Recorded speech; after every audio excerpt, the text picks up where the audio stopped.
இதில் வந்து விருமாண்டி பற்றி சொல்லணும். விருமாண்டி படம் வந்து நம்ம பார்த்துருப்போம்.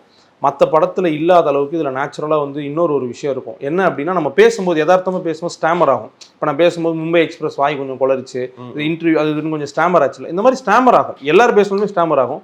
எவ்வளோ நல்லா பேசுகிறவங்க பேசினாலுமே அதெல்லாம் வந்து பொதுவாக சினிமாவில் அப்படி இருக்காது. ஒரு டைலாக்னா டைலாக் அப்படியே ஃப்ளோவாக போயிட்டே இருக்கும். நேச்சுரலாக பேசுகிற மாதிரி இருக்காது. பட் விருமாண்டி நீங்கள் நோட்டீஸ் பண்ணி பாருங்கள். விருமாண்டியில் இந்த ஸ்டாமரிங் இருக்கும். வார்த்தை பேசும்போது சில மிஸ்டேக்ஸ் வரல, அது இருக்கும். அந்த யதார்த்தமான ஒரு வசன நடை இருக்கும், எல்லாமே இருக்கும். காரணம் என்ன அப்படின்னா, அது என்ன ரெக்கார்ட் ஷூட் ஸ்பாட்டில் என்ன ரெக்கார்ட் ஆகுதோ அந்த ஆடியோ தான் அப்படியே. தனியாக ரீ ரெக்கார்டிங் கிடையாது அதில். நீங்கள் ஒரு சினிமா செட் எடுத்துக்கிட்டிங்கன்னா, கமல் சார் மாதிரி ஒரு பெரிய ஒரு ஆள் பண்ணுறாரு, எத்தனை பேர் இருப்பாங்க? 200 பேர் இருப்பாங்க, 250 300 பேர் இருப்பாங்க. ஓகேவா?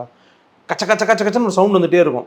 டேரக்டர் வந்து மைக் எடுத்து சொல்லுவார், சைலன்ஸ், ஃப்ளோர் சைலன்ஸ் அப்படிம்பார். ஏதாவது செட்டில் போடும் ஃப்ளோர் சைலன்ஸ் சொல்லி சைலன்ஸ் அப்படிமா. கம்ப்ளீட்டாக சைலன்ஸ்லாம் ஆகாது. அந்த அந்த அவர் டேரக்டரை சுற்றி இருக்கிற ஒரு ஜோன் சைலண்ட்டாக இருக்கும்.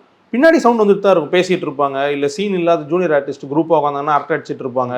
டெக்னீஷியன்ஸ்லாம் அந்த லைட்மேன் அவங்கெல்லாம் பயங்கர பிஸி ஆகிடுவாங்க. ஏன்னா ஷார்ட் வச்சுன்னா அவங்களுக்கு வேலை வந்துடும்.